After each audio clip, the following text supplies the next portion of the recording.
Scenes from this program are not suitable for children. Parental discretion is advised. HPD, Behind the Badge, brought to you in the public interest and without commercial interruption by Hawaii Gas, providing safe, reliable, and affordable energy solutions for our community.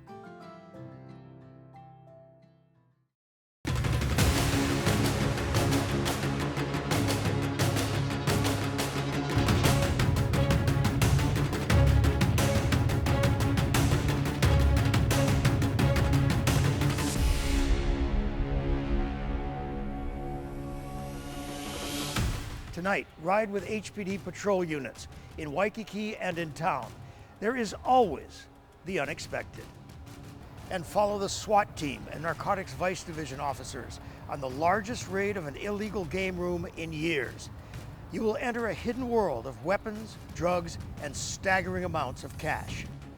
This is HPD, Behind the Badge.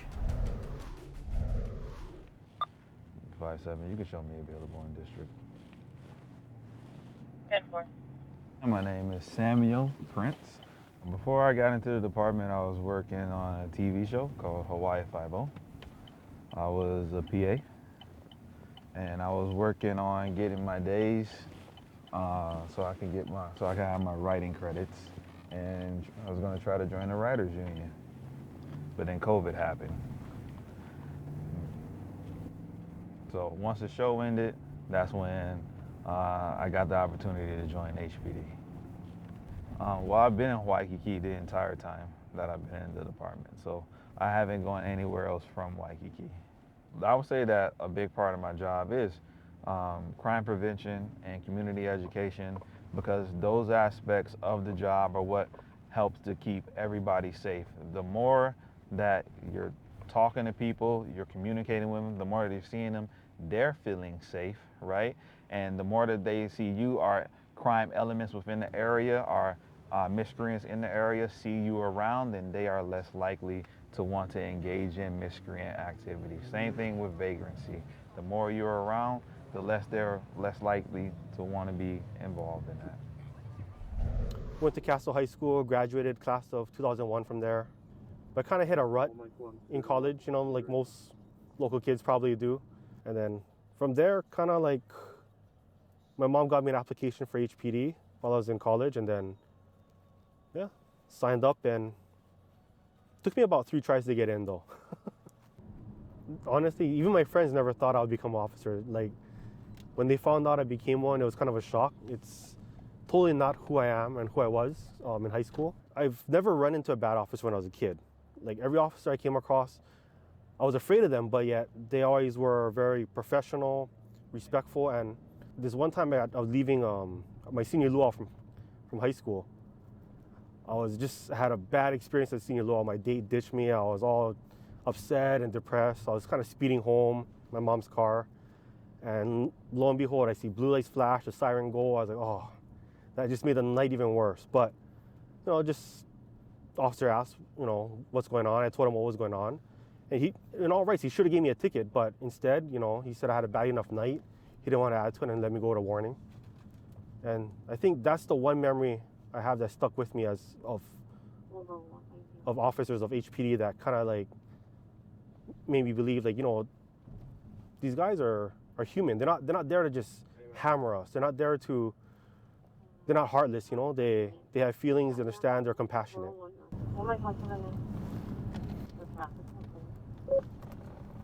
Standing by. Vehicle on Marlin Street on the eastward train came over for an unknown person in the road at a crosswalk passed out. The illness of HPD on the way. So we got a call about a pedestrian passed on the middle of the intersection of the crosswalk. Okay, what year is it? Normally they'll have us and HFD sometimes correspond to make sure they're okay.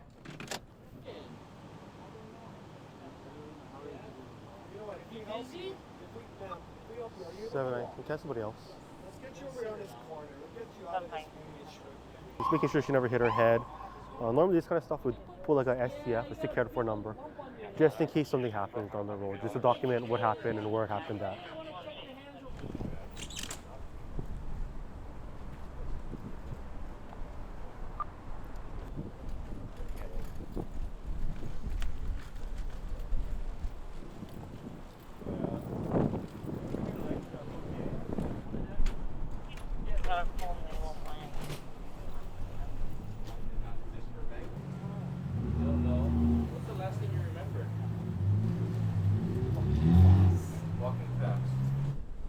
The husband wants to know if he can go to the hospital with you guys. Because usually elderly people, when they fall or head trauma, they're going to take them to the hospital as a precautionary measure, just in case there might be more to the injury than what they can see. So right now we're just going to document that she was walking, she got dizzy, she ended up falling down, hitting her head, about somewhere in the middle over there in the median. And then they're going to take her to Queens. Right now they just said stable, so we don't have a definite condition. Because they don't know more, they don't know what's like the extent of injuries, yeah. Like whether she's good, serious, stuff like that. Oh, you still need him, or he can go home? Okay. Yeah, so you want us to, you gonna be okay walking home? Oh yeah. So yeah, you can just meet him at the hospital. Okay. Thank you. So you see this here, this charger right here. On all of the vehicles, right, you need to have your safety inspection there on the bottom right side. And because of that, right, now that's called probable cause for a stop, okay? So we're gonna stop him, okay, and I'm gonna talk to him, we'll see.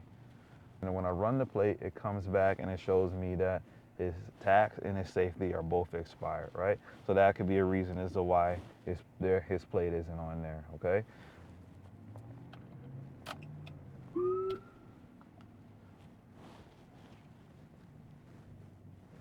Right, so immediately the first thing that I can see is that what? His windows are blacked out, right? So, right, you cannot have windows that are completely blacked out like that, okay? That's a general concern. You don't want to be paranoid, right? But you want to be alert and aware that these are things, right, what makes it harder for him to see, right? So you want to be able to address them. Okay, the reason I'm pulling you over today is that your vehicle is all expired. Okay. This entire back windshield is blacked out. That's how I purchased the car. Okay, so you have your license on you, ma'am? Yep. I just got pulled over for this recently too. I actually got a ticket for it already. Okay, but we're still driving this vehicle, right? I'm making to get it up to date. Okay, so what she was cited, what I ended up citing her for was the expired tax, the expired safety, and then that tint that you cannot see through, okay? Now, there's the tint laws here, right? And you can have a tint meter and do it, right? But then there's also the case where if I cannot see through your window at all, right, then that's definitely something that you can't have, right? She explained that she had bought the car. She said that she had bought the vehicle about a year ago, and that, you know, she's aware of some of the problems, that she wants to get it fixed and those type of things. And it's one thing if she had just recently gotten the car, but once you're looking at a time period of a year and you're still kind of dealing with this ongoing situation, it's been addressed by officers previously, then we're dealing with a situation that's egregious, and we want to be able to address it, and in that way either help encourage her to come to a resolution, right, or you know, make some kind of change, get a different vehicle. Yeah, I'm gonna be off at 1628 Kalakaua. This is a fire alarm. Sorry, you have a number for a property manager. No smoke, fire? No. No. Oh. Oh, okay. Yeah, 7-9, sorry. Yeah, 10-4. One of the residents said they could smell smoke, but don't see any and don't smell any right now. So it came in as a noise complaint from one of the buildings over there. Heard a loud buzzing, but I think this is where it's coming from, the buzzing from the fire alarm. So one of the residents said they thought they smelled smoke. So not sure if somebody has overcooked food, or maybe there's a fire, set off the fire alarm, or somebody just pulled the alarm on accident. But normally for this kind of stuff, we either see if HFD can respond to turn off the fire alarm, or if they can't turn it off, sometimes we have to have the building manager come down with the key to the box to turn it off. This building has a master key, so I want to make sure one of you guys is with me when I make entry. All aboard that's coming aboard. Sorry. Hello, fire department.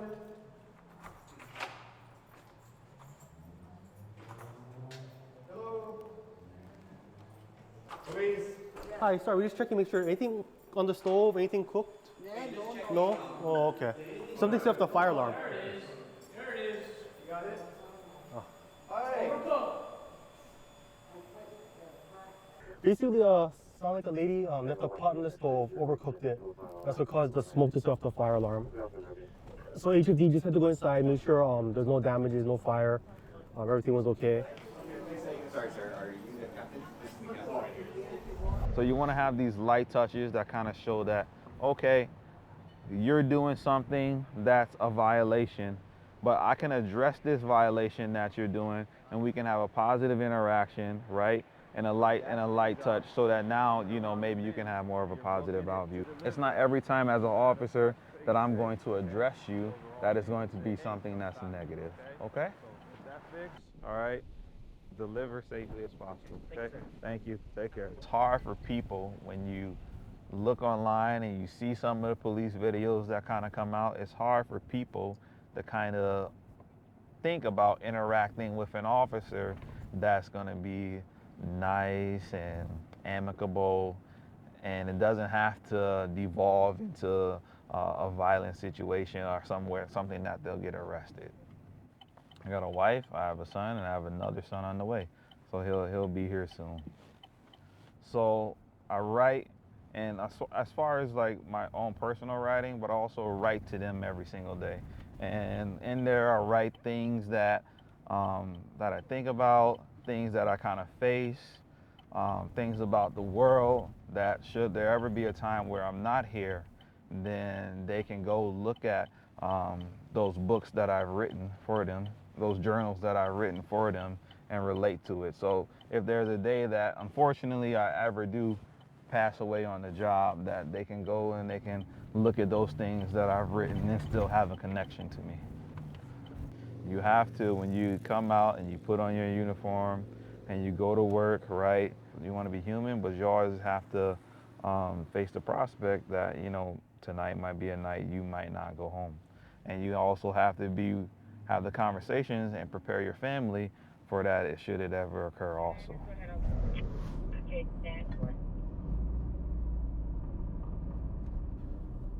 Drugs, easier to get now. And people are just doing it in the open. Before it was kind of taboo where, okay, people maybe hide on a bathroom stall or conceal themselves while doing it, you know? But now it's people just, it seems like there's no fear of repercussion. You see somebody right in the corner of the street over here lighting up a pipe. People go into somebody's business parking lot and now they're like doing fentanyl. I feel it's gotten worse. Honestly, for me personally though, this is just my opinion, nothing else from anyone else in the department, is just, I think they should legalize marijuana. I have no problem with them legalizing it. I have several friends actually who use marijuana for medicinal purposes. And they've educated me on the medical factors that marijuana actually that helps them. Almost everyone growing up in Hawaii either knows somebody or has somebody that has done marijuana in their household, friends, families, whatsoever. My dad smokes weed. And I never thought of it as a bad thing. I thought of it as a cultural thing, you know? And he would use it to, you know, like relax, unwind kind of thing. Because he wasn't a drinker of alcohol or anything like that. It's just, in my sense, it was kind of like his way to just unwind and relax. It didn't make him appear like to be a druggie. He wasn't, you know, a bad father. He wasn't abusive or anything like that, you know, because of it. I thought, you know, it was like, to me, it was growing up where like, it was as if, you know, a father came home from work one day, had a bad, long, hard day, and he just popped open a beer, you know? Just have a nice cold one to relax. I guess I just grew up around it as a norm with marijuana and weed. Yeah. Beach on the beach, and point out the two adults having sex in front of kids. So we're gonna go to the Ocean Safety Tower. There's two people over there that are supposedly having sex. So we're gonna go see what that's all about. I was living over there, but now I'm moving here. I broke up with my boyfriend from Honolulu again. Mm-hmm. Yeah. Very important, right, that we find somewhere else to be. Yeah. Contain our primal urges until we're somewhere that's safe, right? You're being cited for open lewdness, okay? What ends up happening is that they get cited, they get a court date, we go to court for the petty misdemeanor. I think that they were just, trying to have a nice Saturday night out. And they, other people saw them. They thought they were being discreet, being in the corner, being in the dark, but, Waikiki, somebody's always watching. Even up there, yeah, somebody's always watching. So, lesson learned, hopefully. I remember it was a Chinese family, husband, wife, and I think the boy was about 8 or 9 years old at the time. He collapsed at the dining room table while having dinner with the family. He was working 2 jobs. And then it was, nothing like exciting or anything, but just the fact that we're giving him chest compressions. Another officer was giving him chest compressions. We're rotating off, giving each other breaks. But in the corner of my eye, I could see that little boy just standing there, like in shock, that something's happening to his dad. And I think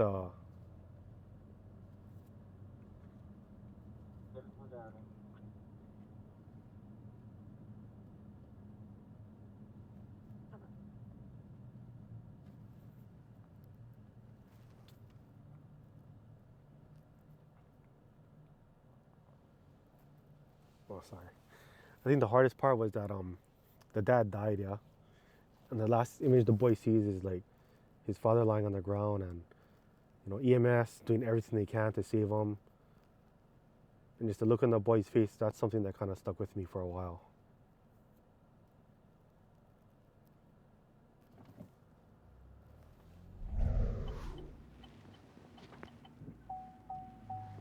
All right, let's see what they got going on.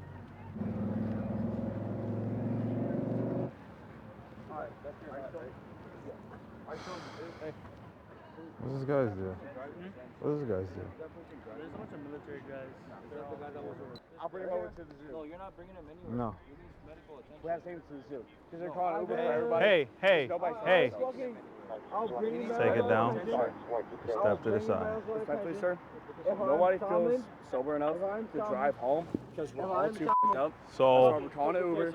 It's over at the zoo parking lot. male, intoxicated, falling all over the place. That's how we presume that he may have got some of the injuries on his face, yeah. He's too intoxicated to take care of himself, so that's why they call the ambulance to come see about him. The military guys just want to take him, but at that point, when we're involved, right, we have to make sure that he's okay. So that's why they have the ambulance come for him, and hopefully he chooses to willingly go with them. So this gentleman is a soldier, so he's probably gonna go to Tripler, and they'll deal with him there. And then when he wakes up and he's sober, his commanding officer is probably not gonna be very happy.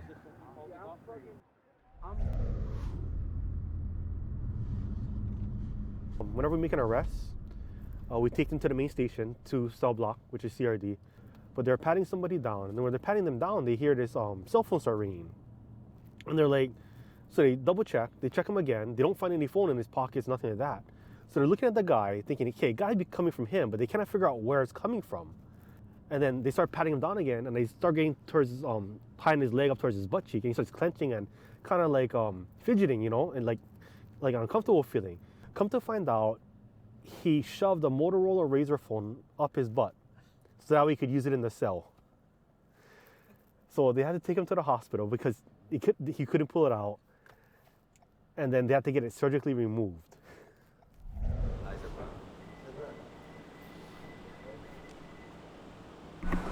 I live here, so I did the remote up, and he started going in, and I said, hey, you gotta leave, and he walked out, and he started messing with that truck, set off the alarm.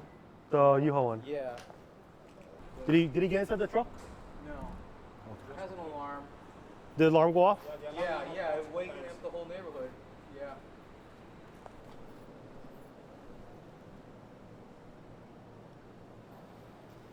You guys don't know who's renting that van, yeah? No idea. Just the alarm went off, but he never got inside. No, yeah, It doesn't seem that the guy's all there, maybe, or. Yeah, obviously. So we'll see if security get the trespass warning, we'll issue him a trespass. Thank you. Might just be a trespass warning. The security seems to have a form, but no damages, nothing else over here. You get one phone for take his picture. So just get one picture of them and attach them to the trespass warning. How long you been in town for? I don't need it. Huh? An hour. Where you came from? Yeah, it's for. Yeah, but dude, you can't be going to the property. You can't be looking into the cars. So they're gonna trespass you from the building, yeah? Don't even go near it for the next year. That's the parking lot's all over here too, yeah? Yeah, read it to him, let him know that he's being warned and that he's trespassed for 1 year. And make sure you get the expiration date on top of there too, when it expires, yeah. Just remember that building, yeah? See this whole building right here? 1 year, kind of come back. Don't go near them.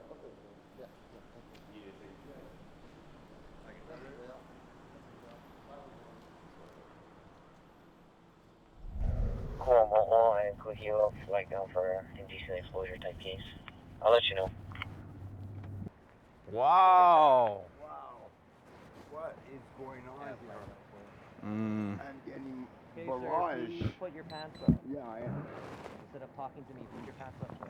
He got flagged down by somebody who said that they saw somebody naked in the bushes over there. So he comes and checks it out, and he sees the guy sitting there pleasuring himself in the bush area. For 160. Yeah, time up. Okay, now put your hands on your back. You're being arrested for open lewdness, sir. And again, you don't need to go hospital. You're not sick. You're not injured. You don't take any medication. Ouch. The last is 297. 130, 195, 130, 195. It is, sir. Stay safe, no cuss. Next, we follow the SWAT team and narcotics vice officers into an unmarked building in Kalihi. It is the largest raid of an illegal game room on Oahu in years.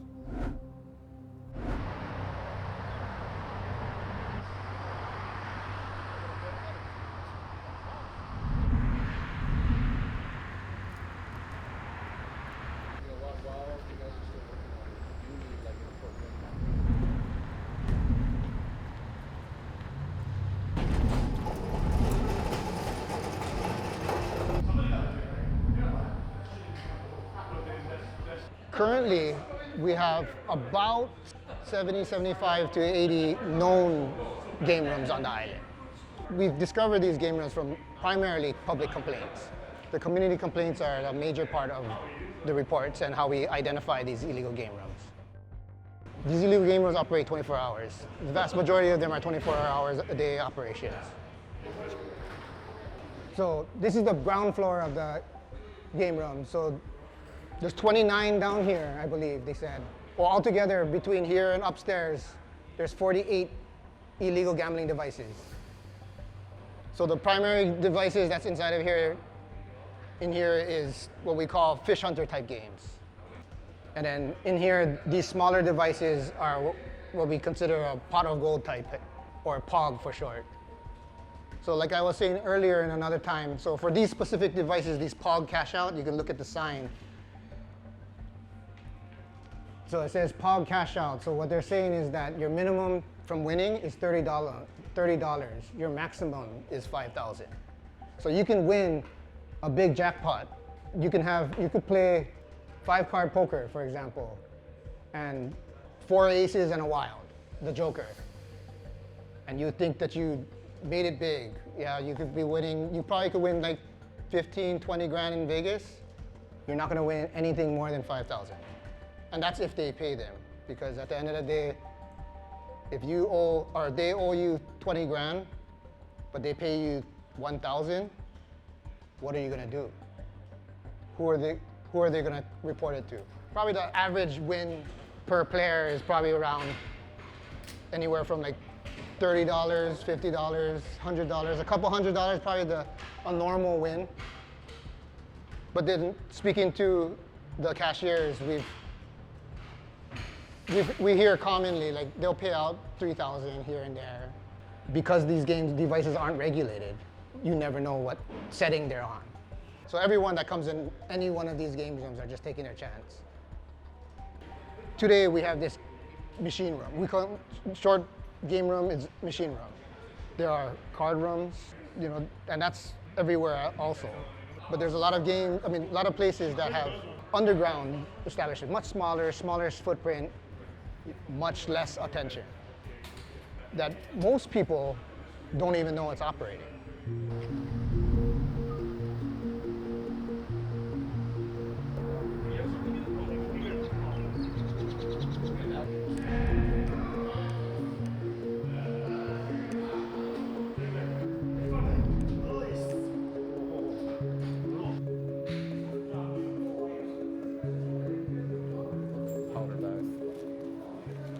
These illegal game rooms attract the attention of drug use, obviously illegal gambling, and robberies, and other violent crimes, as well as property crimes surrounding the community.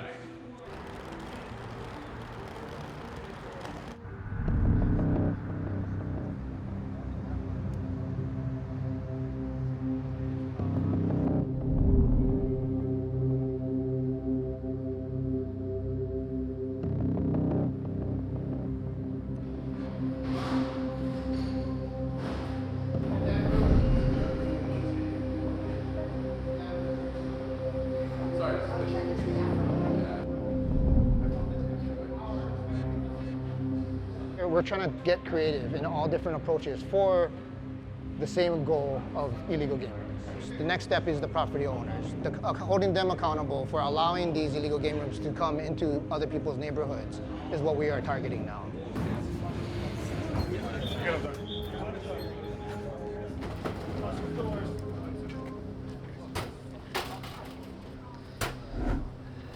To police, the key to the future of illegal game rooms on Oahu is in the hands of the public. Officers want to know where the game rooms are, in business districts and residential neighborhoods. We saw tonight an armed, 24-hour-a-day illegal operation, a thriving 2-story game room. It was just steps away from the children at Pu'uhale Elementary School. That's all for this edition of HPD Behind the Badge. Thank you for joining us. I'm Matt Levi. Good night.